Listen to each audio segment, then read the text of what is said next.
Do you believe that there is a model minority living in the US? Who are they? We'll discuss the model minority coming up next on Talking with Henrietta.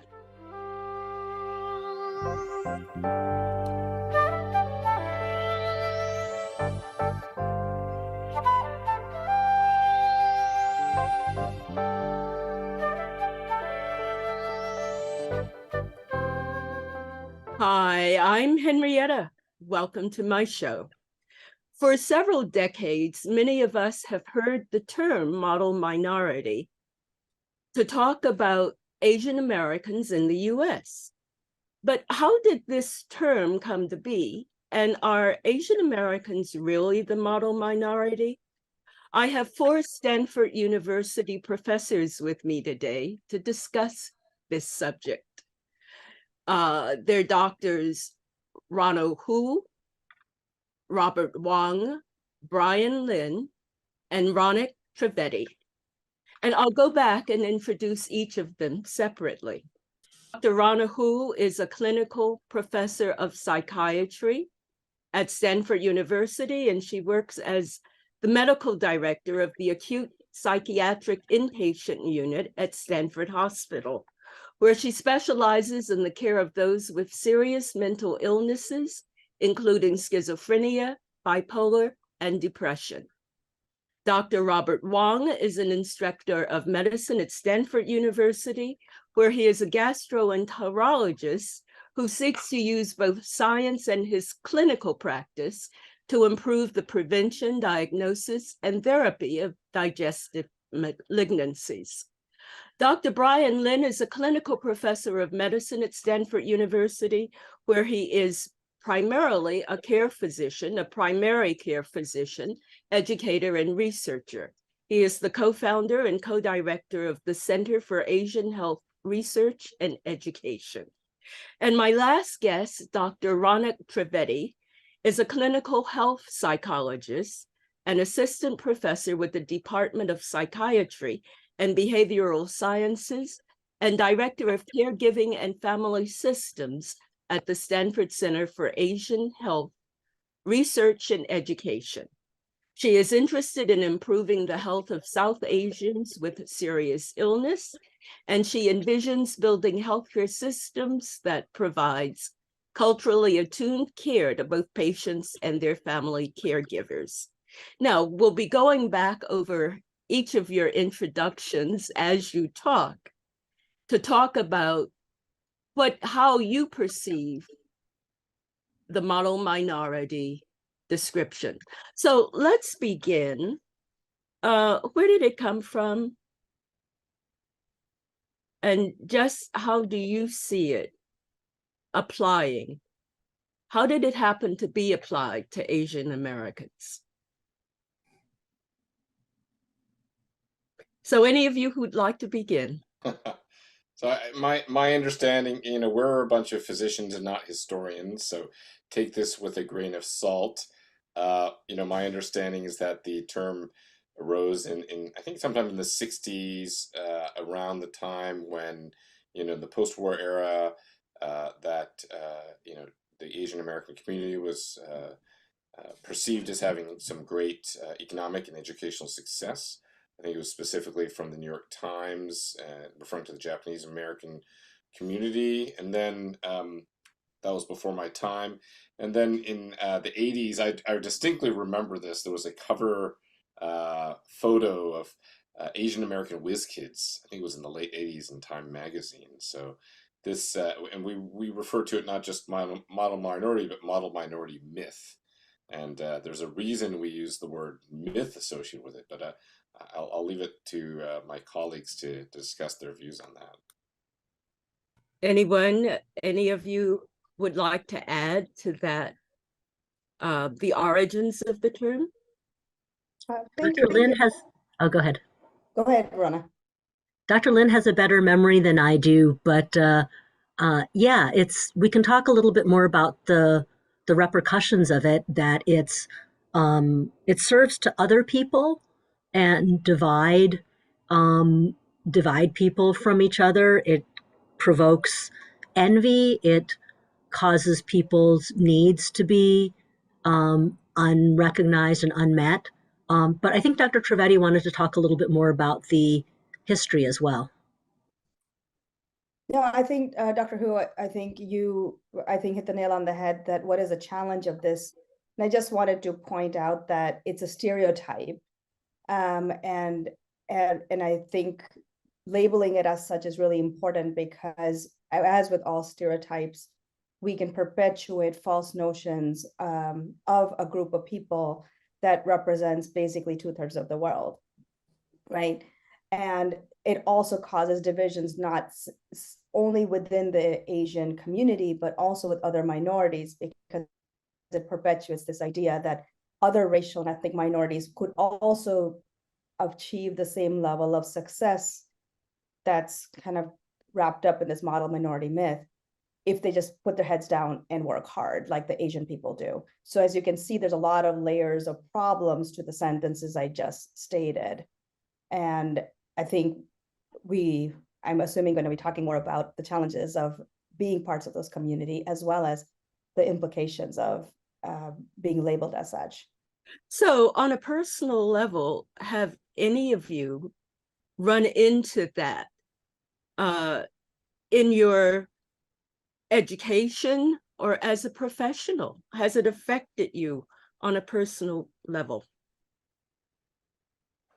I mean, absolutely. I can tell many stories, but I think in a way it can be biased favorably. You know, you can be in a class as a student, and then the assumption is, oh, that that student is Asian. Maybe they're better at math is one of the stereotypes. Better at science. There's also negative, of course, stereotypes. Maybe the Asians are not as good at expressing themselves. Their personality is a little bit more blank, or stereotypically participate in certain activities.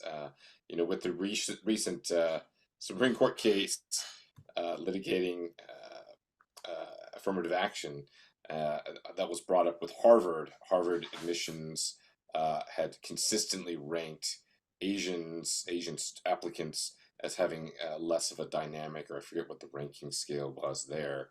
But I still distinctly remember, I grew up in Tennessee, went to school in Boston, came out to California, so I've been around the country, and it's very interesting. I was at a Big Lots, and I was in like the kind of telephone equipment aisle. This is back when fewer people had, actually nobody had smartphones. People had landlines, and I was there with my brother, clearly standing out in Tennessee, Chattanooga, Tennessee, and this older couple came to me and says, "Oh, I have a question for you. Do you mind helping us?" And I said, I don't work here. I'm not, and she's like, "Oh, I know you don't work here, but you people know about these things." And they had said they thought that I, had some greater technical ability about their telephone problem. I hate to say I fulfilled the stereotype because I knew the answer to their question, but I also studied engineering, so I had a background to that. So they So you see, all you did the was right person. further the stereotype in their mind. I Right? had a further, I paused in my mind, and I said, should I answer their question? I actually considered strongly, like, maybe I shouldn't answer the question so as not to further the stereotype. But, I grew up in the 80s, so that was the kind of whole time when there was kind of similar, analogous to now, where there's kind of fear of China, there was fear of Japan in terms of, is America behind Japan? So, that came out a lot. People thought I was Japanese and said, oh, you must be good at things that we hear the Japanese are good at. But I don't know. I want to hear from Robert, because Robert's a little bit younger than us and maybe grew up in a different environment. I don't know, Robert, what is your experience? Yeah, so I grew up in the 90s and early 2000s in Ohio. Actually, my background here is a farm that's just next door to us, where they raised horses. And so my county, Medina County, Ohio, in the 1990s was 97% non-Hispanic white. So that means all minorities combined, Hispanics, Blacks, American Indians, and Asians, collectively constituted about 3% of the population. So it was a very homogenous society, and a lot of people in that part of the country didn't really know any Chinese Americans. My parents are from Taiwan. So, growing up, I didn't experience a lot of racism per se, just because I feel like it requires a critical threshold or mass of a certain group to really kind of to have to create enough fear to cause racism. So I don't think there was any racism, and certainly I think there was a perception that Asians, people who looked like me, were better at math, that were better at science, that cared a lot about schooling, that Asians, their parents pushed them really hard to do well in school. And you mean to say none of that is true? I think for any myth, there is always a kernel of truth to the myth. So if you look at the data, Asians, on average, do have a higher household income. Those households that self-identify as Asian do have a higher median and mean income than the general American population, than even among non-Hispanic whites. Asians, on average, if you look at the entirety of the Asian American population, is better educated.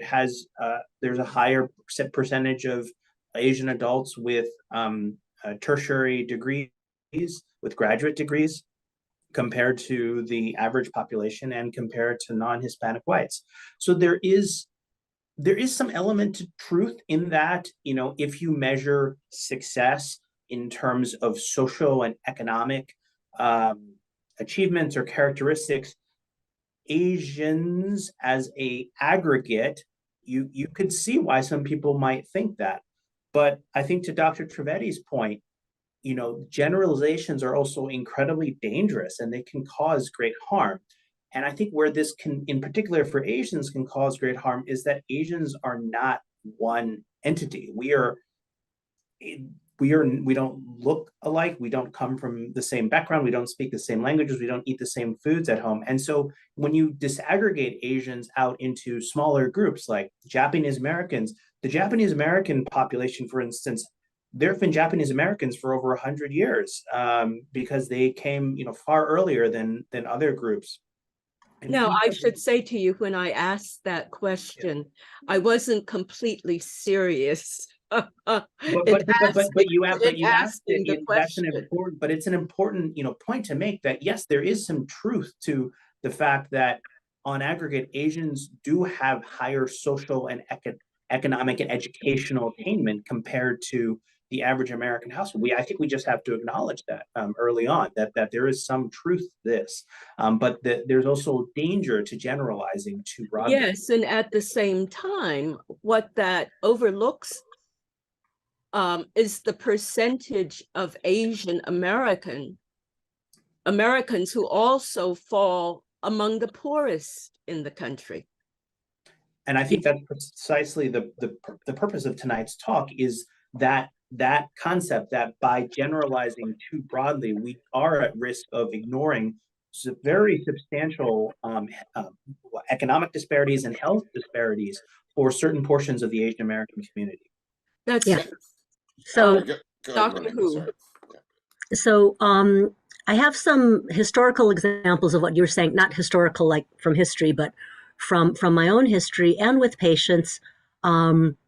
So I'd like to go back to that point, but very, very recently, there were the Lunar New Year shootings, both in Monterey Park, Los Angeles, but also in Half Moon Bay, very near us, just on the other side of the hill from Stanford.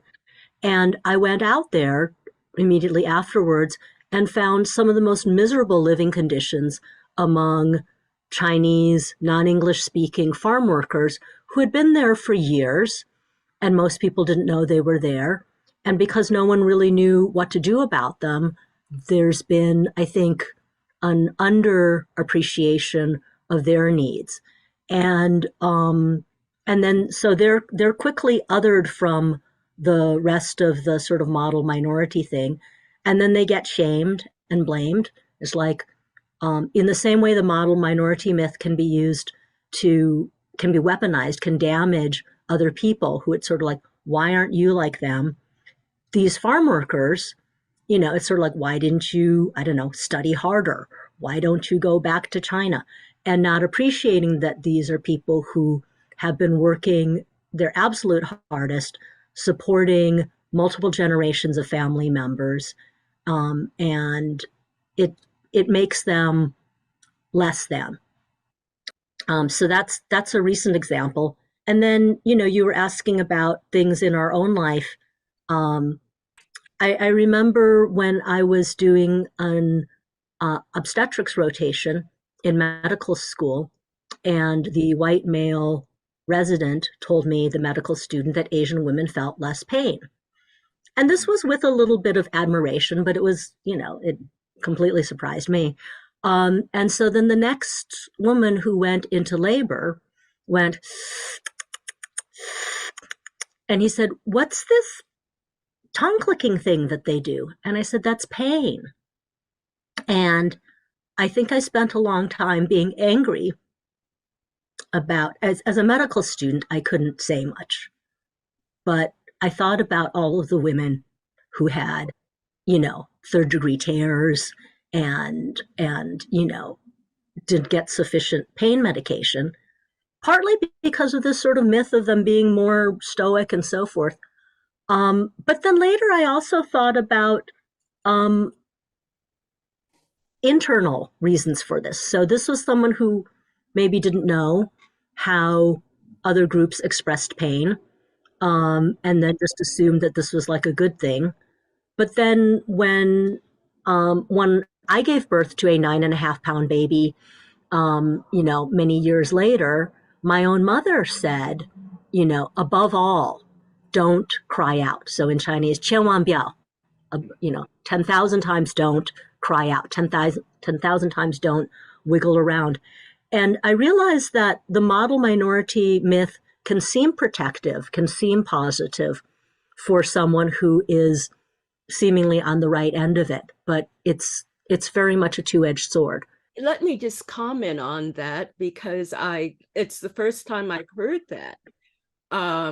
African Americans are not considered by any means the model minority, but it's surprising to me to hear that Asians aren't supposed to feel pain as much, because that's a stereotype about African Americans.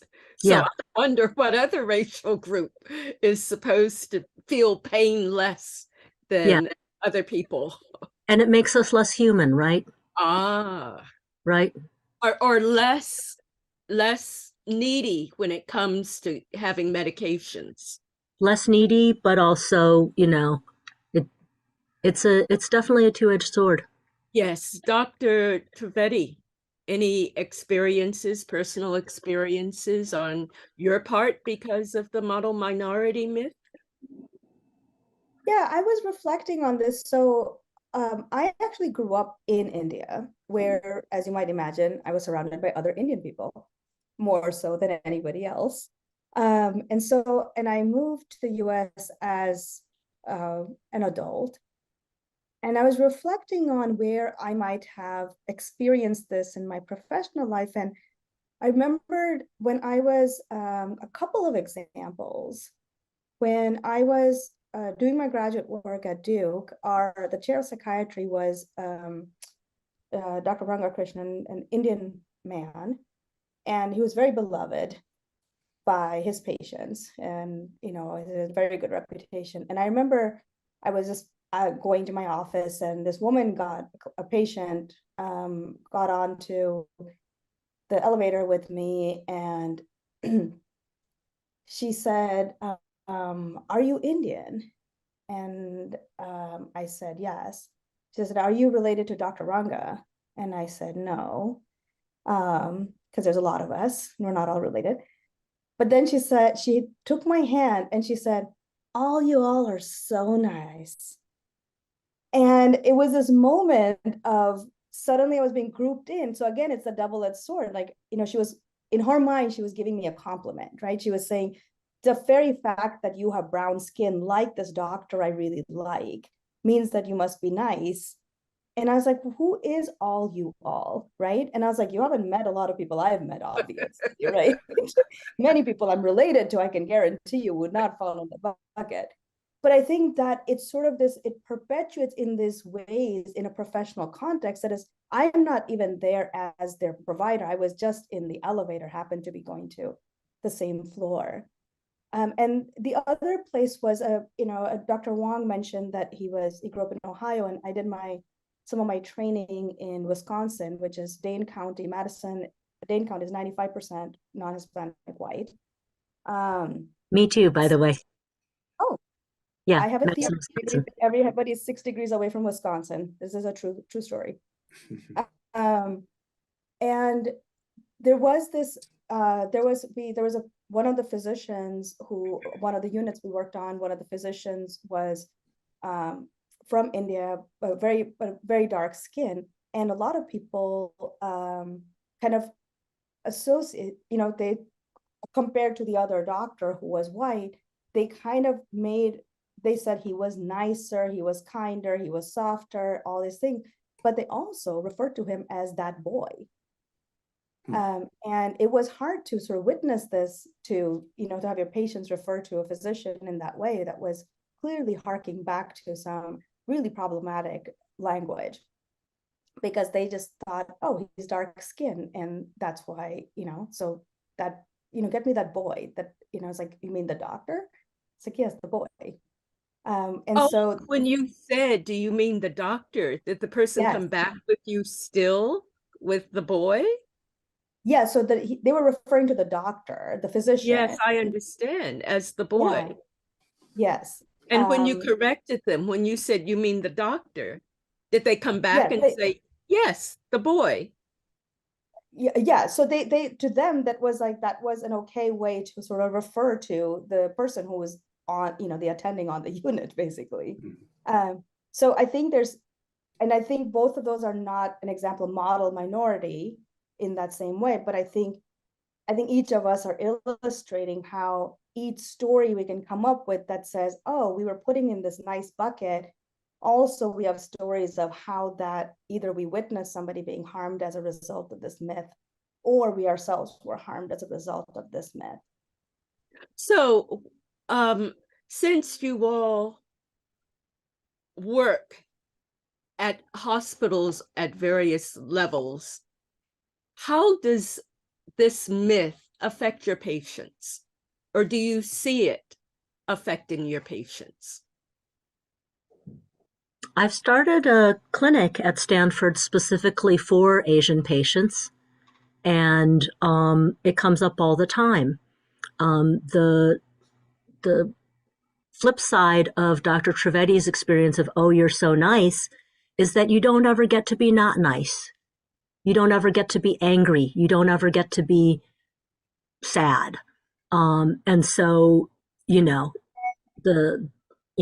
I've been told that, y'all are so quiet and shy, and starting with the sentence, you people, of course, you people are on. It's rarely a sentence I have to laugh because I've been subjected to that too. You people, it's always the other, right? We're always classified as the other, you people. And you never really like the end of that sentence when it starts with you people, right? It's usually, even if it's meant as a compliment, there's an edge to it. There's a you have to conform to this. And in my patients, so not all of my patients are in the Asian research clinic. It's actually called SMART Clinic, Stanford Mental Health for Asians Research and Treatment. And it's a play on the model minority.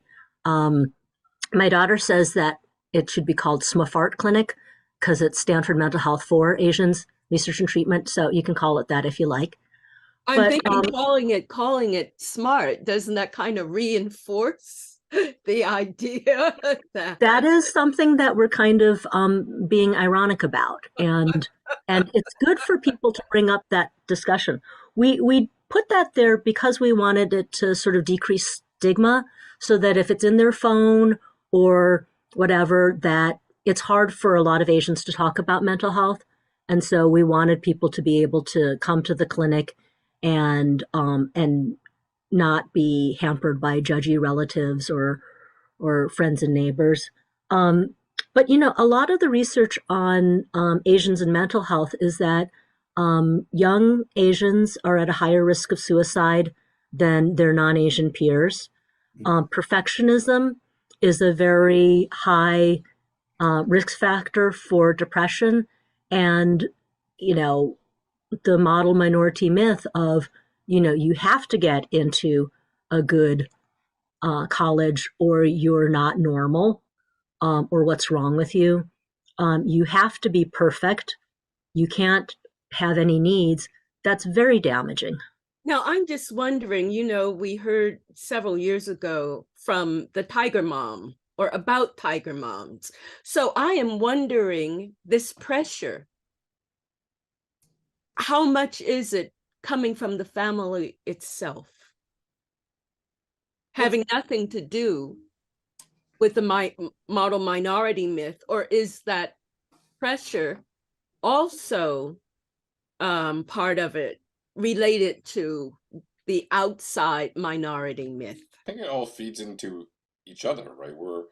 We're not isolated units, right? We're part of society. We live in communities, right? There's pressure externally, internally, but is the internal pressure cause in part of the model minority myth to live up, quote unquote, live up to that myth? I think it's very powerful and powerfully damaging to have these unrealistic expectations. It's kind of interesting.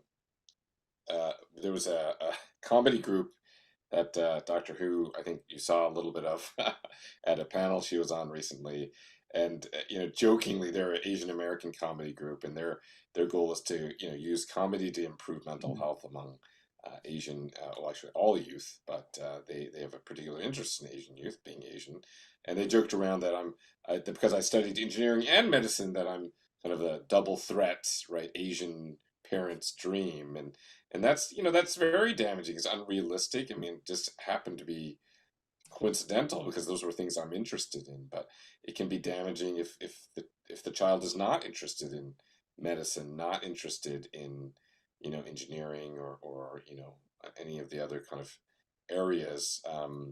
I think the other area I wanted to bring up that's potentially limiting is the negative side of the model myth, that model minority myth, which my colleagues have brought up. But even in academics, we are viewed as okay, the great workers can get the science, can get the clinical work done, but when it comes to leadership, there is a glass ceiling. I just found some numbers. Asians make up 8.4% of faculty members in higher education. So a bit beyond the 6% of the Asian American community in the U.S., but only 1% of college presidents. So, and then if you look even at Stanford, we do have some Asian American leaders in the medical school, but not reflective of the, I think, 30+% Asian American faculty at Stanford in the medical school. So that's where you could, again, the double-edged sword of, well, very good at studying, very good at things done, but maybe not a leader, right? There's a negative aspect of that. Yes, not only in academia, but also in the corporate world as a whole. I came across similar statistics talking about the very low percentage of Asian Americans who are CEOs or have leadership positions in corporations. So it seems it's very, it affects Asian Americans across the board. Now, Dr. Wong, I'm wondering, when it comes to gastroenterology, and I hope I'm saying that correctly. You said it perfectly, Henrietta. I'm thinking the patients who come to you, Yeah. would their medical problems anyway stem from some of the pressures that they might find themselves under, related to their ethnic identities? So to clarify, you're asking, do the patients who present with gastrointestinal problems have a cause present because of their identity crisis? Yes, I'm sorry, can you just because of reflect? the stress that they might be experiencing. Yeah, that's a very good question. You know, there is an association or a linkage between chronic stress and all types of digestive diseases, including irritable bowel syndrome, which is a very common condition which affects maybe 10 or 20% of Americans, as well as other functional types syndromes that we call them, so chronic abdominal pain. And so there is an association between stress and also, unfortunately, a history of abuse and gastrointestinal symptoms. Now, how much of that is related to race? That I'm not sure. You know, I do know that there are differences by culture of how people can express pain, and I think that's been a theme that's been talked about tonight. You know, do different people feel pain differently? I don't think so. I don't think there's any biological data to support that. There might be, however, some differences in the ways you may be expected culturally to express pain, specifically with regards to psychological pain. You know, there is some thought that that in certain cultures, it's not acceptable to have depression. Well, there may not even be a term for depression, and so, you know, one way then to express your sense of suffering may be through a complaint, like a somatic complaint, such as, you know, functional pain, abdominal pain. So there might be some cultural component to that. There's also, you know, in terms of kind of my practice actually, unfortunately, it is very focused because I do a lot of procedures. We do a lot of procedures on patients with advanced cancer toward the end of life. And we have to have these very, very difficult conversations about, do you want to have this procedure, which may extend your life this amount of time, but there's also a 10% risk that this procedure might lead to, you might die from this procedure in a worst case situation. And, you know, one thing that I've found is that actually in a lot of Asian families, there are major communication problems at the end of life. And so this idea of, like, in our Western concept of palliative care, of, you know, emphasizing, say, the quality of life over the length of life, that term is actually very foreign in Asia. Up until recently, in fact, it was considered disrespectful to even kind of talk about death with your parents. And there was a movie that came out a couple of years ago with Awkwafina called The Farewell. I don't know if anyone on this in this meeting saw it, but it was basically about Chinese American woman, a young woman whose grandmother was dying from lung cancer in China, except she didn't know it because her family was too terrified to tell. They thought it would cause her anxiety and fear that she was going to die, so they just didn't tell her that she had lung cancer. And you know what? That's actually very true. I've seen many, many cases where the family will just not tell their father, their mother, that they have a terminal illness. And it becomes, and I'm confronted with this because it's awfully difficult to consent a patient for a potentially life-threatening procedure when they don't even know their diagnosis. So that's, as a gastroenterologist, I do see that a lot. And I think that is an aspect of the medical care that we definitely need to research more, this communication research focused on culturally sensitive, culturally specific communication at the end of life. So do you think, before you respond, Dr. Trivedi. Do you think the patient in that circumstance might know it anyway, but might not want to share it with the rest of the family?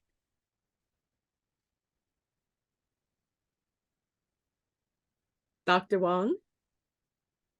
Oh, I'm sorry. You're asking me or Dr. Trivedi? No, I was asking you. I was asking Dr. Trivedi to hold her point.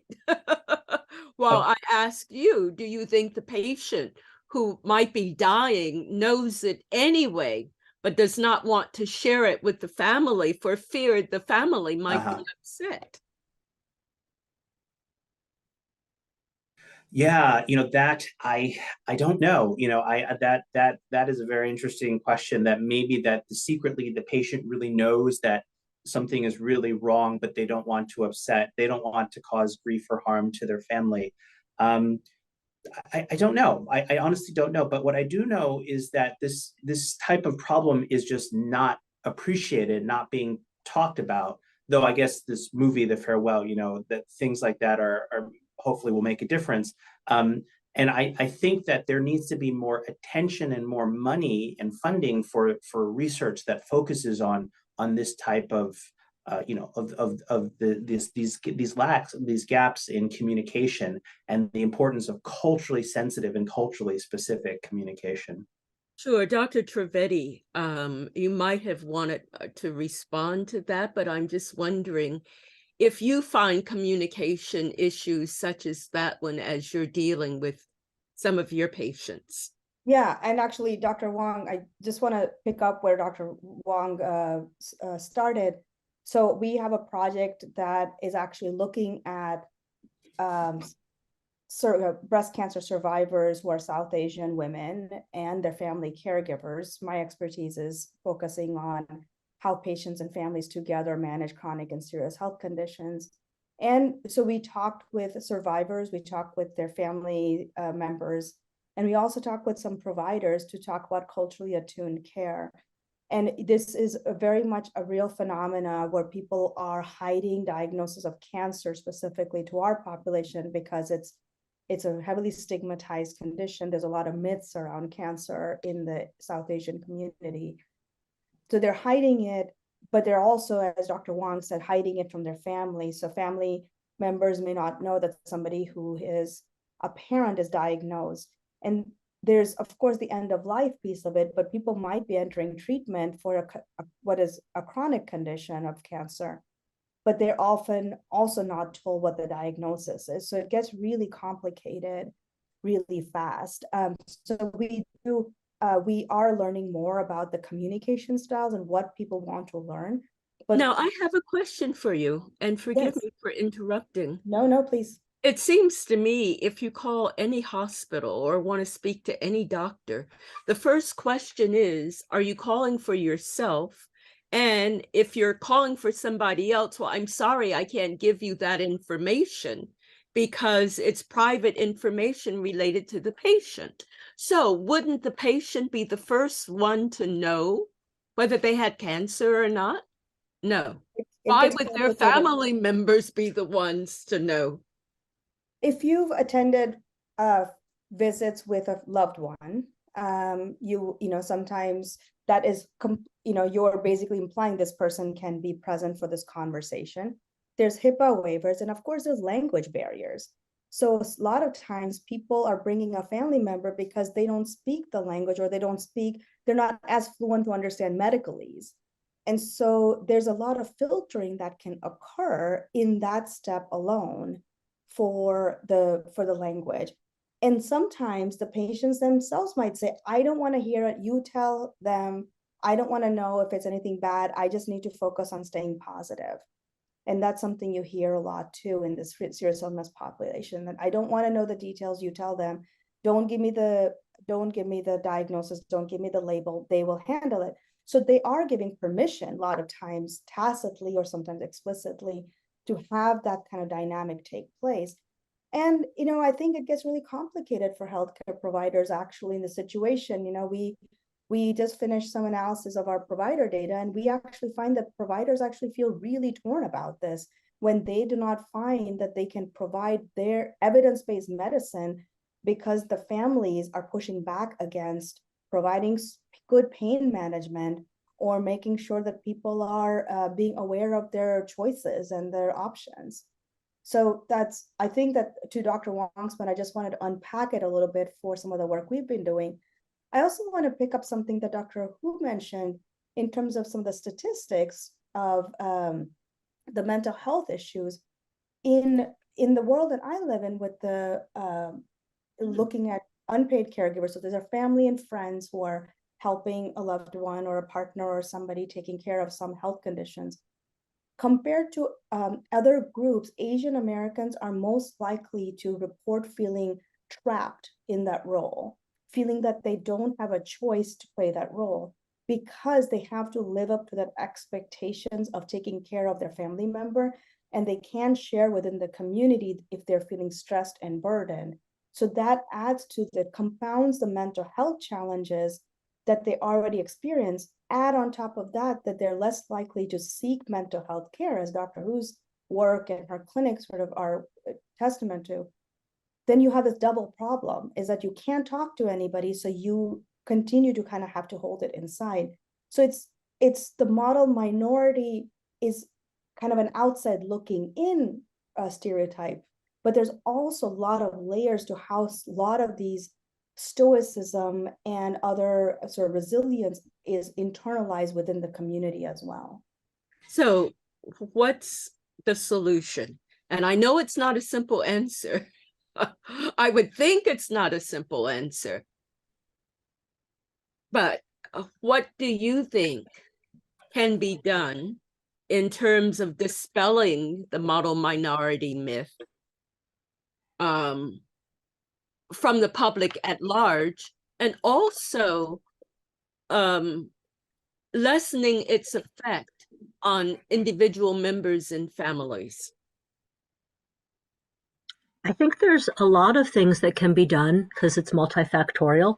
You notice that when you said tiger mother, I didn't get up from my chair. I was able to reach right from next to my computer, my copy, which you can see is extensively highlighted and practically memorized, because it did talk.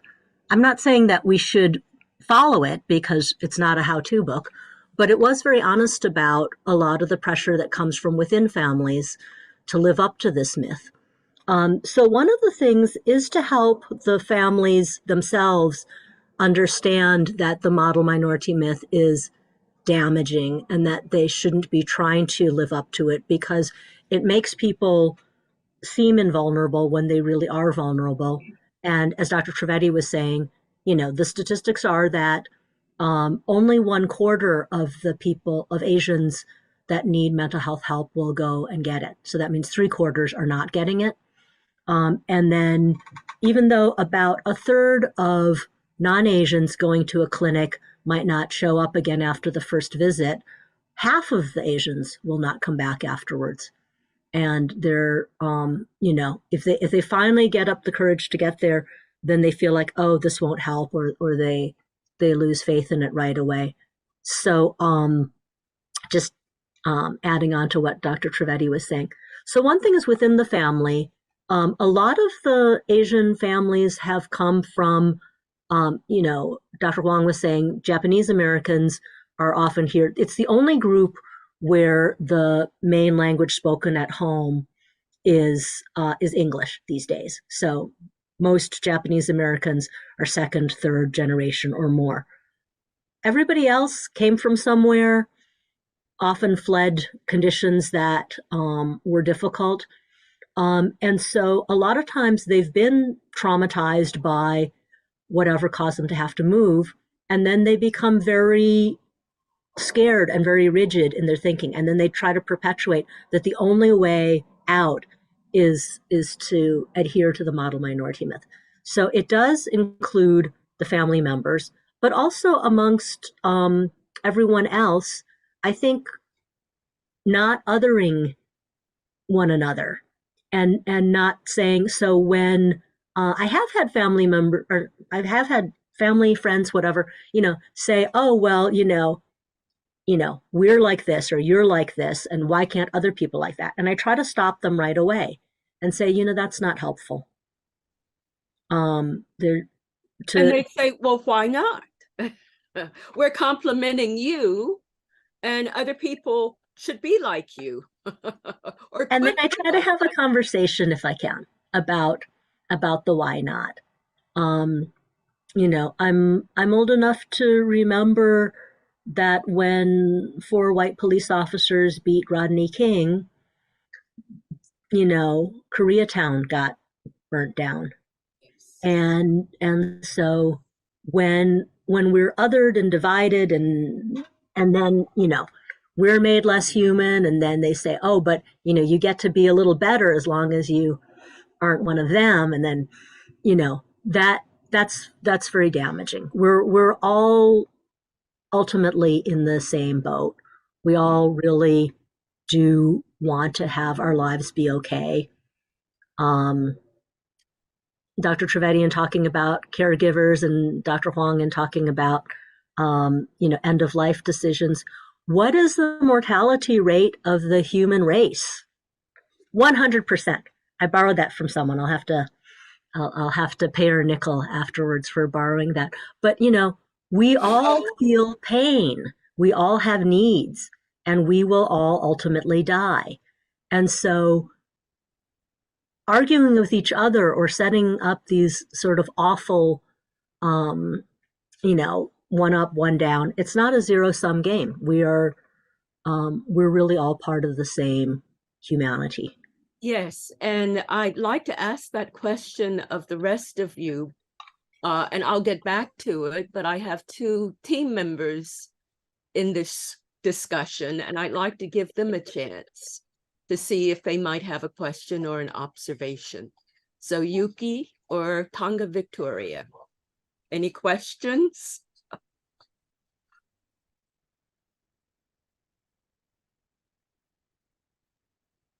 I will say, from hearing a lot about what's been discussed, really reminds me a lot of Kathy Park Hong's book, Minor Feelings, which sort of really addresses the whole bottom minority myth. And in the same conversation of mental health, being Asian in America, we're taught to minimize our feelings and really just sort of internalize them, leading towards like a lot of other mental health issues and mental health stigmas that is rampant within broader Asian America.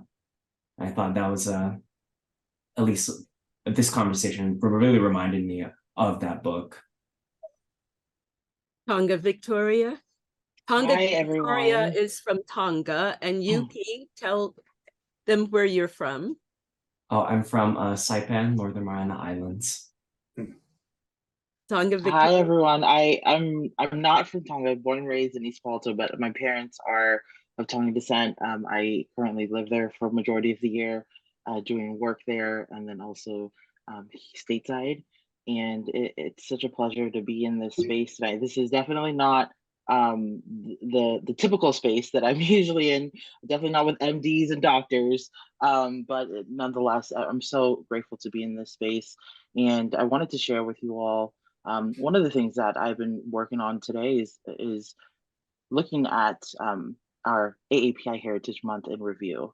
How well did we do on the national front, in organizations, companies, and individuals really taking that initiative to learn more about our cultures, learn more about our communities. And then from my standpoint, being in community doing this work, there's also that level to that. So building out a poll to kind of gauge where people and how people showed up during this month of May, or was it just a month of May for them? And I think that that'll give us a better sense of where the acronym and then also the communities, both at the alliance front and the actual fight within our respective communities, to see what that'll look like next year.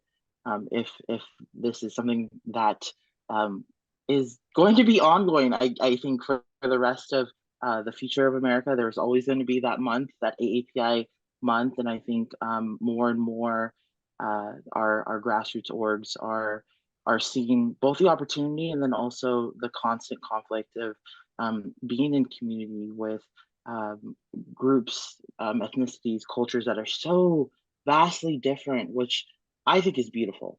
The richness and the wealth of each of our respective cultures, and what does that look like on the census? What does that look like in community? So yeah, I wanted to share that, and really looking forward to hopefully staying connected with y'all. Any comments on her comment?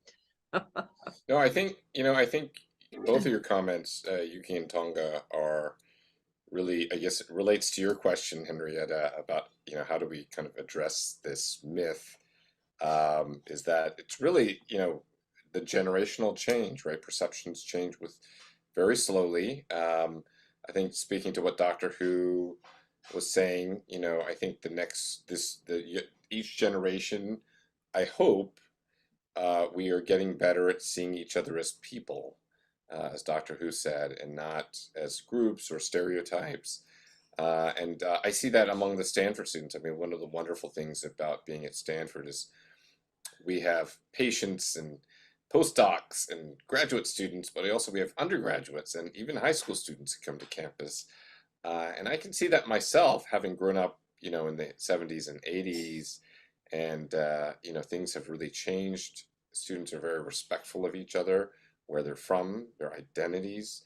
I also wanted to make a point is, I think one thing that can contribute to addressing this myth is really portrayals and representation. In Hollywood and other places in leadership, to really show that there's just a huge diversity of experience among all communities of color. Myself, one of my friends I happened to meet is Wayne Wong, who directed the Joy Luck Club, and that was the only movie for 20 years, a major Hollywood movie that portrayed Asian Americans in kind of a human light, not as a kung fu master or not as a, engineer, hacker, or something like that. And now, look at all the great portrayals we have, leading up to even Asian American-born Chinese and on Disney. No advertisement; they didn't pay me. But I think the next generation, you guys make me very hopeful. But also, I think the portrayals are very important, and progress is being made on that front. I just got a question in the chat that Ron DeSantis banned Black history in Florida schools, but is mandating that Asian history be taught in school. So what do you think of that? Is that a way of pitting people against each other, or? That's pitting people against each other. And one of the shows that he banned was the biography of Bill Russell, which, he's this amazing Black basketball player who was also a civil rights leader, but apparently that was too scary or something. But it's an inspiring story, and then, that becomes banned. Bryant, they didn't pay me for the Bill Russell documentary either. But representation matters. And I think just one example in terms of Asians is that in Korea, there was a lot of stigma against either having a mental illness or being a psychiatrist and treating mental illness. And then there was a show called It's Okay, It's Love.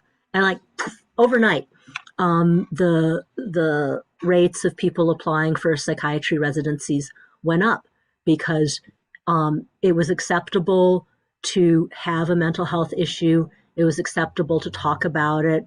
The people were, believable and human. And previously psychiatrists were portrayed as being kind of nutty. And so nobody wanted to go into it. And you only went into psychiatry if you had failed your other medical school rotations, which, by the way, came up in my family where, there's Asians are underrepresented in mental health. possibly overrepresented in some other areas, but underrepresented in mental health. And when I said I wanted to go into psychiatry, my dad said, do you really believe in Floyd? And I said, it's Freud, Dad, and that's not all of psychiatry.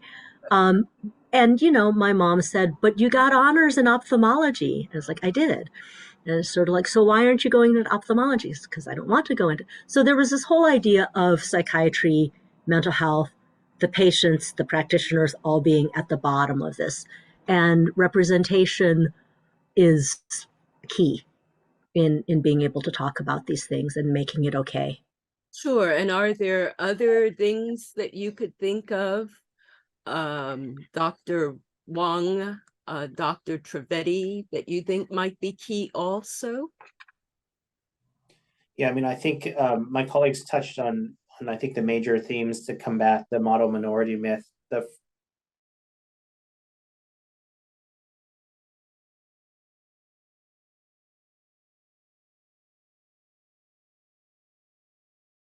Because of the stigma, there are fewer Asian psychiatrists. Even outside of medicine, I think we need more Asian representation in the entertainment industry. So it's great that K-pop has taken off. I think that's a wonderful thing. We need more Asian sports heroes like Jeremy Lin, we need more Asians in sports, in entertainment, in music, to show the next generation that any field, any discipline is possible. Asians don't have to be just doctors, scientists, lawyers, engineers, accountants, numbers, calculator. You can be anything that, as long as you're interested and you have passion for it, that we need those role models. And I think that will come with time. And then I think the other important thing is, to Dr. Hu's point, we just have to realize that we're all Americans, and we're all humans, and just really trying to see through race and not generalize. And this is not just this is a way to combat not just the model Asian minority myth, but I think just racism in general. Give everybody a chance, get to know them, talk to them, figure out who they are as a person. It's not an equation where, if this is a middle-aged Asian man, therefore most likely he is a doctor, so just get to know everybody, take the time, and combat your preconceptions. And language can be hurtful. I think that's been mentioned several times tonight too. Language can be hurtful. So, this movement over the last several years to really be thoughtful about what you say and how you say it, I think that's a positive development. Well, I think all of you have given us some very important insights in terms of what the model minority myth is all about and what we need to do to combat it. So I very much appreciate your sharing, and I look forward to talking with you again, and would like to thank you so very much for being in this discussion. Thanks for having us. Henrietta, for inviting us. Henrietta. Yes.